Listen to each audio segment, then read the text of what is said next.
My view of this is that as an actual process working in the world, which creates the concerns that Peter has, it is an economic process.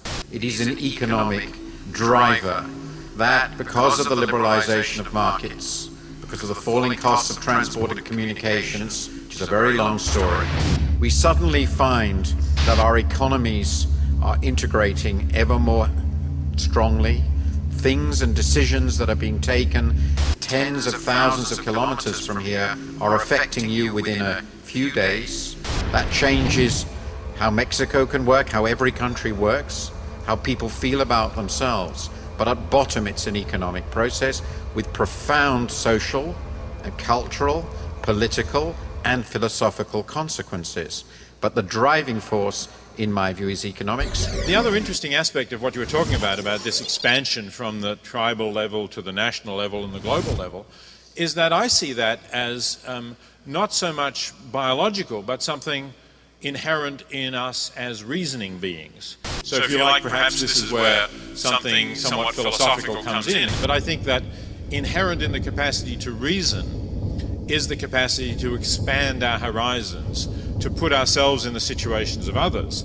And this carries ethical significance in that we start to become aware of other beings as like us in relevant ways, and therefore to develop connections with them and to admit them, if you like, to our moral universe.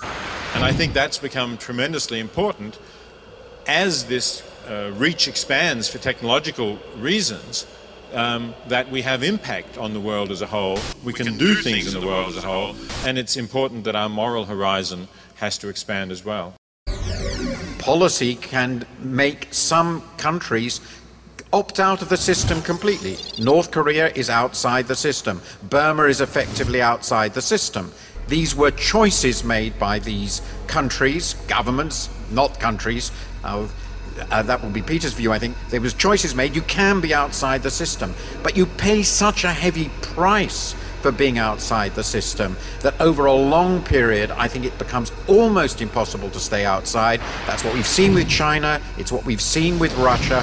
And that, in that sense, yes, as long as the underlying forces are there, we are going to move in this direction. Policy can halt it, politics can halt it for maybe a generation or two, but I doubt if it will be for longer. Looking at the examples that Martin mentioned of North Korea and Burma, we may say, well, that's a very bad choice for most of the people in that country, and I'm inclined to agree with that. But there are possibilities, I think, that are not so extreme as that, where countries could make choices to opt out and still maintain a much better kind of society. It would be a different society. Maybe in purely economic terms, the standard of living would not be as high as if they were part of the system, but they may maintain other forms of control over their lives together, over their method of government, over the decisions they make, that they may value. Because we now understand, over the last 10 or 15 years, we've come to the understanding that almost everything we do has an impact on other people.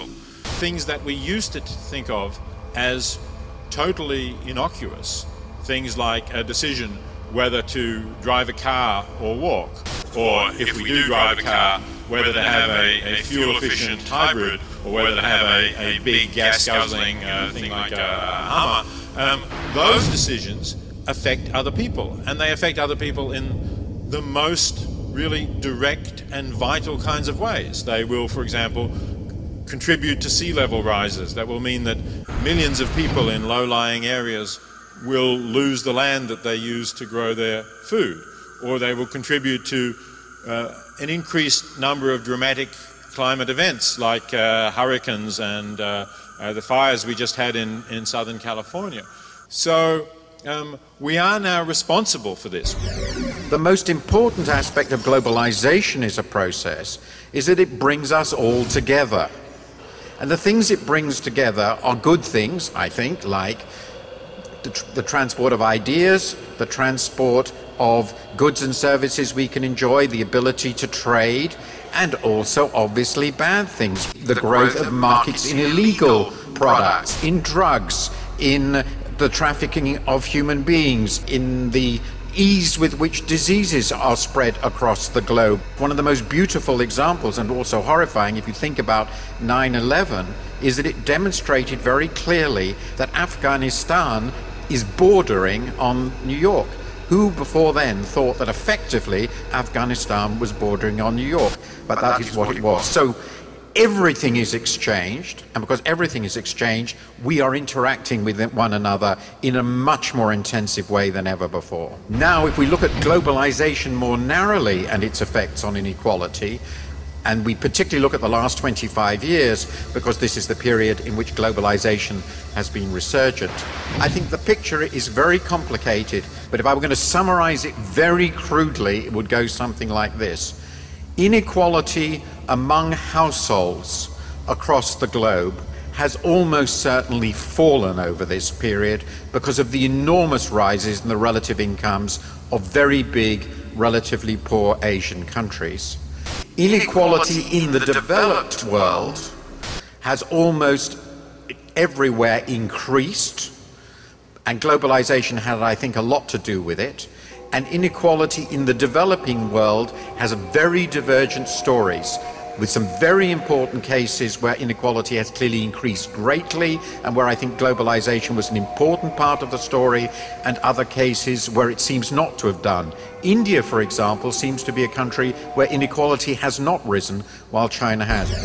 It is true, of course, that globalization has benefited many relatively poorer people in countries like China and perhaps more recently in India. And that's a good thing, which I welcome, that it has pulled hundreds of millions of people out of poverty.